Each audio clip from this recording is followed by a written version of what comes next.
Hello, everybody. I'm Cheryl Talley Moss, and I want to welcome you to my organic food forest.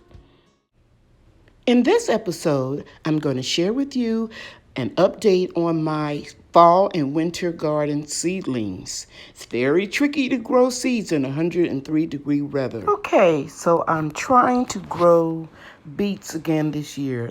Last winter, I wasn't successful. I didn't get too many beets because I made the mistake of putting them in the greenhouse, which I heated during real cold temperatures, and the beets didn't thrive there because I was concentrating on my tropical fruit trees instead of the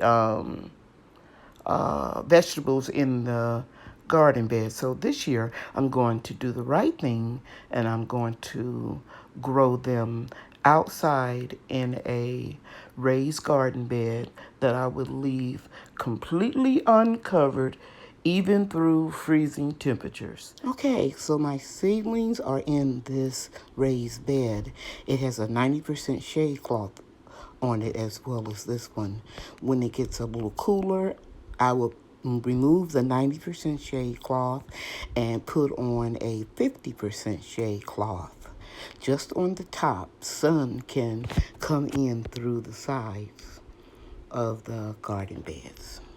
All of the containers that are resting temporarily in this garden bed will be moved to the greenhouse when it gets a little bit cooler.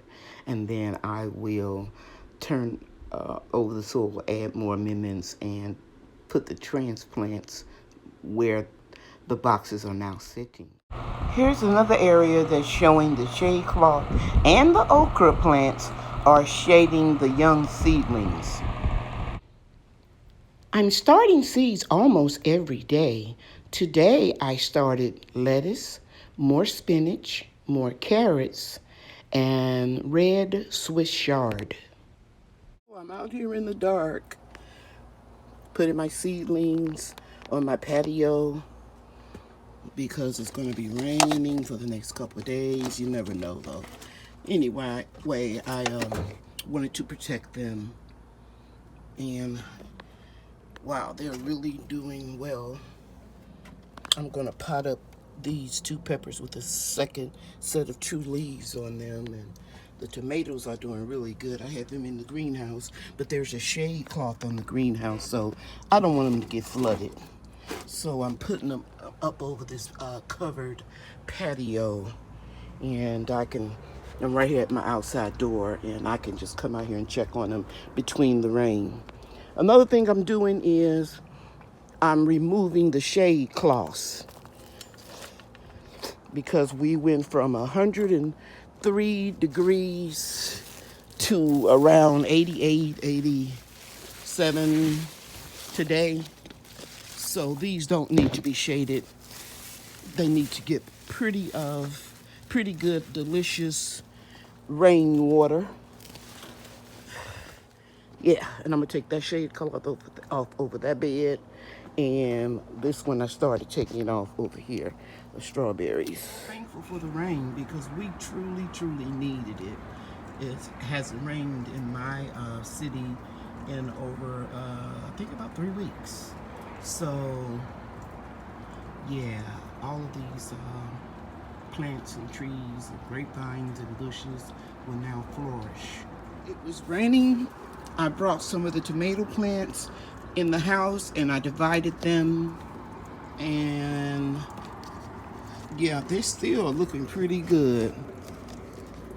And these are my emerald green tomatoes.